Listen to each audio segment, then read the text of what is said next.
preventing fraud against military veterans in the US, which is rampant. There's a document right here, actually, where I'm going to be going over these things and discussing them. It actually came out from the US Department of Veterans Affairs, which is surprising.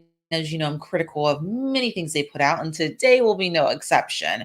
I also will be going over the U.S. Department of Veterans Affairs email newsletters that are sent out to veterans. They're actually worthwhile. I'll be talking about that, and I'll be talking about something I'm going to be very critical of that I found in that newsletter, and I'll be going over that today. In the meantime, you can find Hello Vanessa Media, which is basically my online content on YouTube, Rumble, all podcasting platforms throughout America and probably beyond. And also on LinkedIn, I'm on there as well. So if you're on there, hello.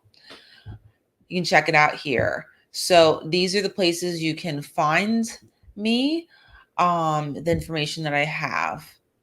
All right. So moving onward. So this document was actually a piece of paper I got in the mail that I scanned in or took a picture on my phone. That's why it's not the best, and decided to share it because it's really important information. The fact of the matter is that all the time we have people being scammed out of their money, and scammers and spammers doing all kinds of awful things to people for no good reason except, well, they can. And the military community have been targeted in America quite a bit for spammers and scammers as well. I can't tell you how much questionable mail I've gotten just from being targeted for what I believe to be different scams. And there's all kinds of things with that. So this is probably the only piece of mail, one of the only pieces of mail I've gotten from the VA in recent history that I actually appreciated. And so this is all about how to prevent fraud. And so I'll go over some of it. It says, like, if you receive, it's really good tips and information. If you receive correspondence from VA, U.S. Department of Veterans Affairs, concerning basically your benefits, and you don't remember filing for benefits or anything about that, contact the 1-800-827-1000 number. Basically, if you receive unsolicited correspondence from the U.S. Department of Veterans Affairs, it basically says to contact the VA, the relevant department at the VA directly, to see if it's really them or if it's a scammer. It says that the VA, U.S. Department of Veterans Affairs, may check in with you by phone, email, or text message, but will never ask for personal information via email, and that this includes verification of your social security number, address, and or bank information. If you're unsure about any call, email, or text, confirm details directly with the VA, the U.S. Department of Veterans Affairs. And really, that's not just a tip for the VA. It's a really tip for anywhere. I mean, I've gotten legitimate calls from my financial institution in the past, and I thought it would have been fraud, and it wasn't. It was actually them. But whatever the case, I don't think you can ever be too careful in this world, because even the most careful people have bad outcomes, unfortunately, with scammers.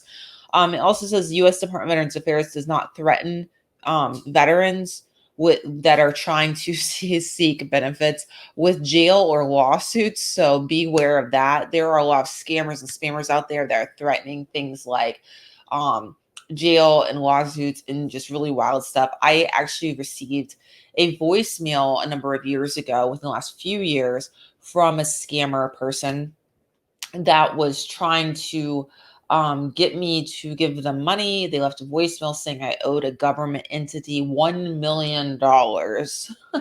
And they did threaten, I think, incarceration, if I remember correctly, on my voicemail. So that was obviously a scam.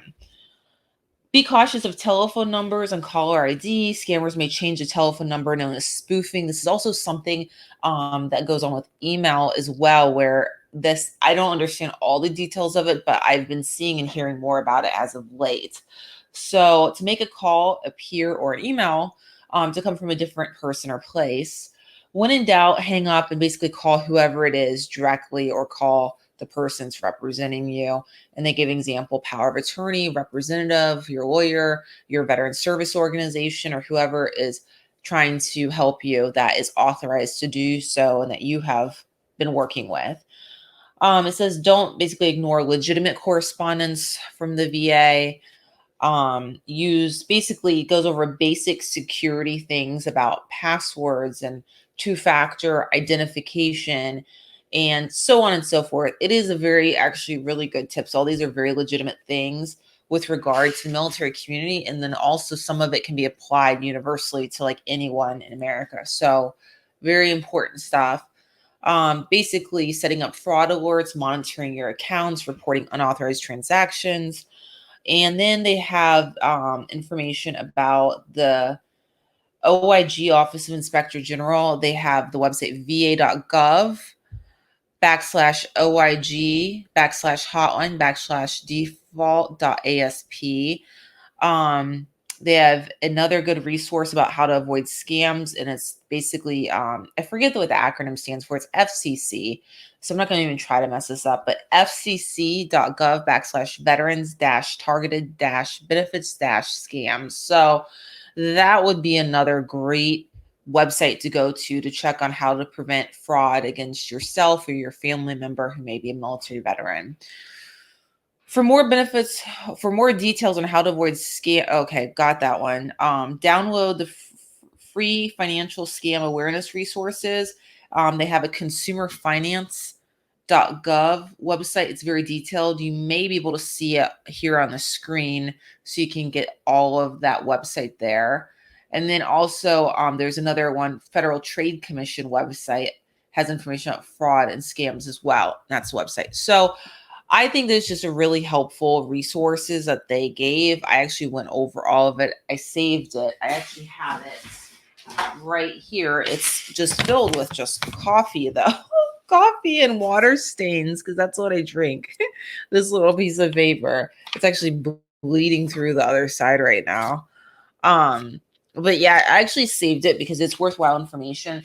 You know, it seems like I'm literally every single year having to become more and more and more and more and more proactive with security measures and prevention, because there's just more and more scammers, spammers, and criminals out there trying to run scams on people.